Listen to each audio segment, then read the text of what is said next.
আপনারা দেখেছেন যে প্রধান নির্বাচন কমিশনার তিনি বলেছেন, যদি সরকার অথবা হাইকোর্টের মাধ্যমে আওয়ামী লীগকে নিষিদ্ধ না করা হয় তাহলে আওয়ামী লীগ নির্বাচনে যেতে পারবে। আমরা স্পষ্টভাবে বলতে চাই, গণহত্যার বিচারের আগে আওয়ামী লীগ কোন নির্বাচনে অংশ নিতে পারবে না। যদি ডক্টর ইউনূস নিজেও বলে আওয়ামী লীগকে মাফ করে দেওয়া হলো, আওয়ামী লীগ নির্বাচনে অংশ নিবে, আমরা ডক্টর ইউনূসের পদত্যাগের দাবিতে আন্দোলন শুরু করব। আমার ভাইয়েরা জীবন দিয়েছে, আমার বোনেরা লাঞ্ছিত হয়েছে, এখনো পর্যন্ত হাসপাতালের বিছানায় কাতরাচ্ছে, আর তোমরা আওয়ামী লীগকে নিষিদ্ধ না করে জনগণের সাথে তামাশা শুরু করেছ। এর আগে দেখলাম প্রধান উপদেষ্টা বললেন যে বিএনপি চায় না, এই কারণে আমরাও চাই না। বিএনপি কি বলেছে যে আমরা নিষিদ্ধ চাই না? পরবর্তীতে এই বক্তব্য নিয়ে যখন বিভ্রান্ত শুরু হয় তখন বিএনপির পক্ষ থেকে লিখিত স্টেটমেন্ট দেওয়া হয়েছে যে আওয়ামী লীগকে নিষিদ্ধ করা হবে কি হবে না সেই সিদ্ধান্ত একান্তই সরকারের। আমরা সরকারে নাই, আমরা সিদ্ধান্ত নিতে পারি না। আমরা সেটি জানতে চাই, কেন এই গণহত্যার মাস্টারমাইন্ড এই অপরাধীদের গ্রেপ্তার করার পরেও জামিন দেওয়া হচ্ছে? অন্যদিকে আমরা এটিও দেখেছি যে তাদেরকে কোনোভাবেই গ্রেপ্তার করা হচ্ছে না। আপনারা দেখেছেন যে 2023 সালের 28 অক্টোবর এই পল্টন মতিঝিল অত্র এলাকায় মিনিমাম 20-25 লাখ জনগণ এখানে উপস্থিত হয়েছিল। সবাই স্লোগান শুরু করেছিল, 1, 2, 3, 4 শেখ হাসিনা গদি ছাড়। শেখ হাসিনাকে ক্ষমতাচ্যুত না করে আমরা রাজপথ ছাড়ব না।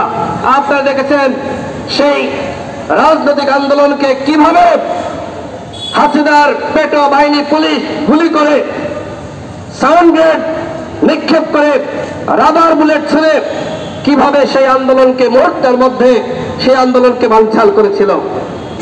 যখন রাজনৈতিক আন্দোলন করে শেখ হাসিনার পতন ঘটানো যাচ্ছিল না, তখন কোটা সংস্কার আন্দোলন, সেই আন্দোলনকে জাতীয় মুক্তির পথ হিসেবে আবিষ্কার করা হয়। প্রত্যেকেই সরকারের সমালোচনা করেছে। 5 মাসের অধিক সময় অতিবাহিত হয়েছে।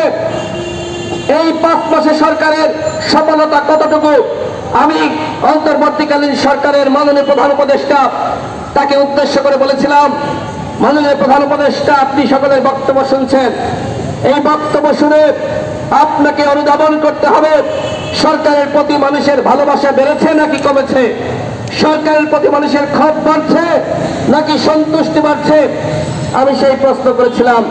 গতকাল দেখেছেন যে ছাত্ররা তারা একটি ঘোষণাপত্র প্রকাশ করতে চায়। এর আগে তারা 31 ডিসেম্বর সেটি নিয়ে শহীদ মিনারে সমাবেশ করেছে। ওই সময় ছাত্রদের পক্ষ থেকে রাজনৈতিক দল এবং অন্যান্য স্টেক হোল্ডারকে যে ডকুমেন্ট দেওয়া হয়েছিল ছাত্রদের পক্ষ থেকে, সেই একই ডকুমেন্টের বাংলা অনুবাদ কালকে সরকারের পক্ষ থেকে দেওয়া হয়েছে। তার মানে কি? তার মানে এই সরকার বৈষম্য বিরোধী ছাত্র আন্দোলনের সরকার। এখন কিন্তু বন্ধুদের মাথায় রাখতে হবে, সাধারণ শিক্ষার্থীরাও এখন আর বৈষম্য বিরোধী ছাত্র আন্দোলনকে নিজেদের প্ল্যাটফর্ম হিসেবে দাবি করতে পারছে না। আজকে এই প্ল্যাটফর্মটিকে রাজনীতিকরণ করা হয়েছে এবং দখল করা হয়েছে। ছাত্র অধিকার পরিষদ, ছাত্রদল, ছাত্র শিবিরের অসংখ্য নেতাকর্মীরা এই প্ল্যাটফর্মে থেকে আন্দোলন করেছে, কিন্তু আজকে দেখেন জেলায় জেলায় কমিটি দেওয়া হচ্ছে।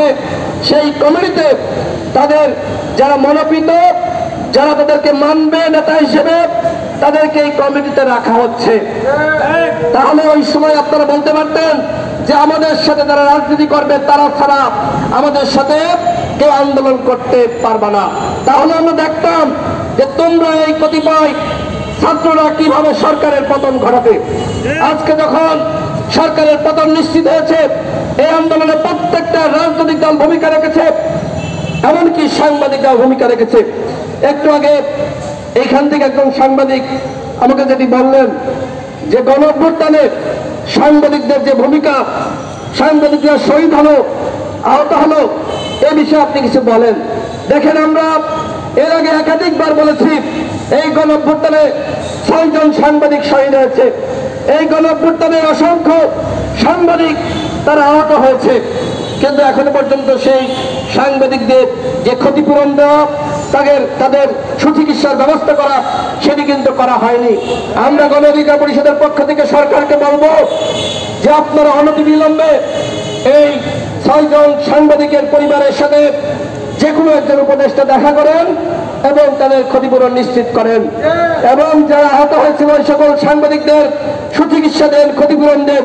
শুধুমাত্র সাংবাদিক নয়, আপনারা দেখেছেন যে মুক্তিযোদ্ধা মন্ত্রণালয়ের পক্ষ থেকে গেজেট প্রকাশ করা হয়েছে 834 জন শহীদ। এতদিন আমরা বলে আসছিলাম শহীদের তালিকা প্রকাশ করেন, আপনারা তালিকা প্রকাশ করেন নাই, 2015 বলছিলেন। আজকে যদি এইভাবে শহীদের প্রকৃত তালিকা আমরা হাতে না পাই, তাহলে যেমনি ভাবে মহান মুক্তিযুদ্ধের শহীদের তালিকা নিয়ে প্রশ্ন আছে, ঠিক একইভাবে এই গণঅভ্যুত্থানের শহীদের তালিকা নিয়ে প্রশ্ন তৈরি হবে। আমরা এই কারণে ক্ষতিপূরণ দিতে হবে। আপনারা দেখলাম যে 1 লাখ টাকা 2 লাখ টাকা করে ক্ষতিপূরণ দিচ্ছেন, এইটা কি পর্যাপ্ত বন্ধুগণ?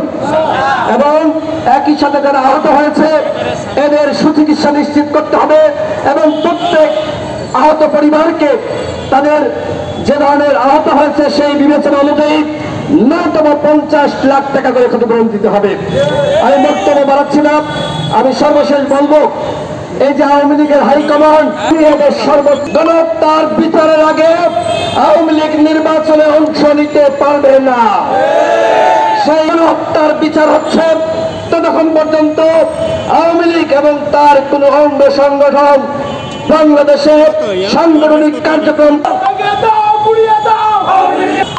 এবং